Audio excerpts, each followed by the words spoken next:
Hey YouTubers, Simpson Eco Farms here. So I figured I'd give you a little bit of an understanding of the products that we use to fertilize our plants and trees throughout the year.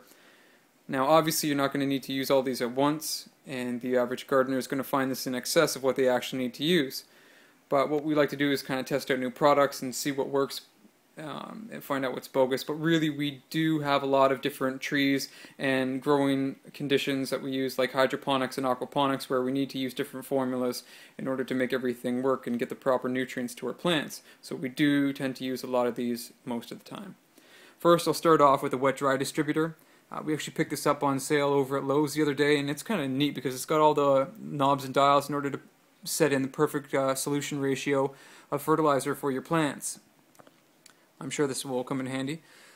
Over here we have a Hydro Thrive formula, which is basically a B1 vitamin, and that's mainly for rooting troublesome plants, as well as this. This is a Root Tech formula, and we actually used this the other day on a apple cherry, which we found growing down the street from us.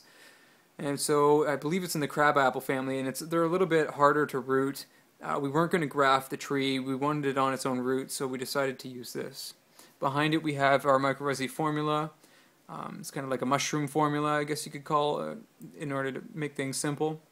That's going to help break down dead root matter and dead debris in your soils and stimulate plant growth. Beside it we have AgroClean. Now we were given this at Hydroponic Expo, and it's a pine-based fertilizer, and you can actually use this to clean your countertops and everything like this, but it's also a fertilizer as well as a bug preventative. So we tried it out, but it's really strong, and it kind of gives me a bit of a headache. This is kelp granules and kelp powder. We use this for our compost teas. What we'll do is we'll take some worm compost, add a little bit of molasses, some fulvic and humic acids, some alfalfa meal, maybe a little bit of back guanos, throw in these, and wait about a day and bubble it up, and we've got ourselves a compost tea which we use in our plants.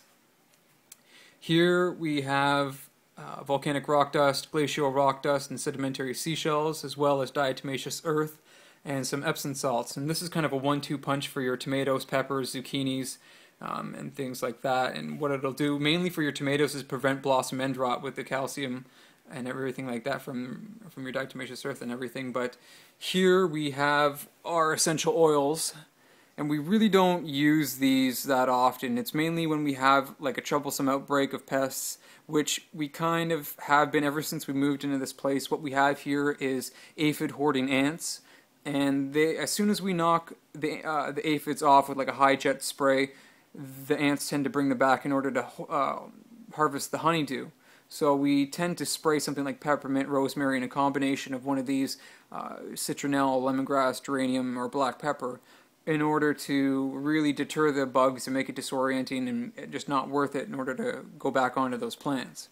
Behind it we have our hydrogen peroxide. We use this to clean our aquaponic and hydroponic systems when we're breaking them down and maybe constructing something new.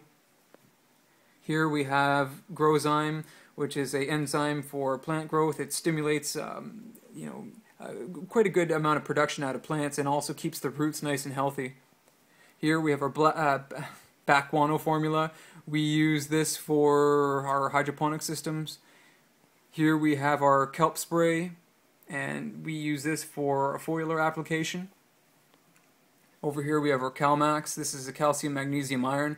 We'll use this for our hydroponic systems. We also have a CalMag or CalMG, and we use that for our aquaponics because it's just calcium, magnesium.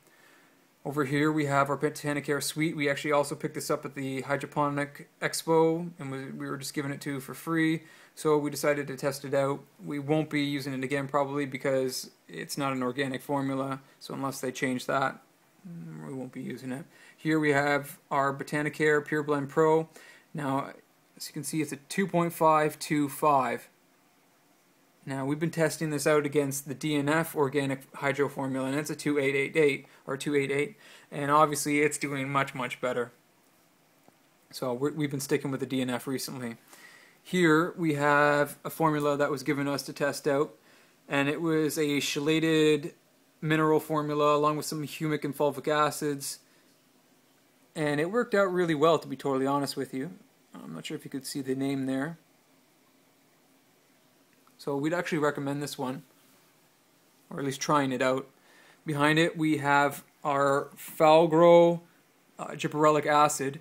Now, this is not exactly an organic formula, but we really wanted to test it out because we found the idea of this acid a really neat thing because of what you can do with it. Just it acts as a growth hormone.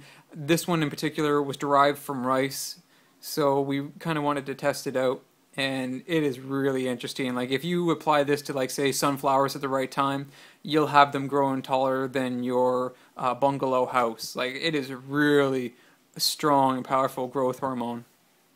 But you can use that for starting tough seeds or getting rid of seeds actually in certain fruits. Over here, this is the DNF Organic Hydro Grow Formula, and you can see it's an 823. Behind it we have our bat guano, and this is for soil. That's a flowering formula. And over here, this is a bat guano growing formula. It's a 1031. Beside it we have worm juice, which has got chitin in it, I believe, or chitin, however you want to pronounce that. And that actually acts as a bug preventative as well as an insecticide in a way, a very natural one. Here we have green sand, which is a 018 with about 20 trace minerals in it. Really good to add to your soils when you're starting your plants off. Here we have an all-purpose Job's organic mix. Now, we tend to use this if we get a little bit lazy and we have a few house plants that we're just we don't really want to make our compost tea and every other formula and all that. We have a few geraniums and indoor sages that we use this on. Here we have our alfalfa meal organic blend, which is a 322. And that's pretty much it for our mixtures.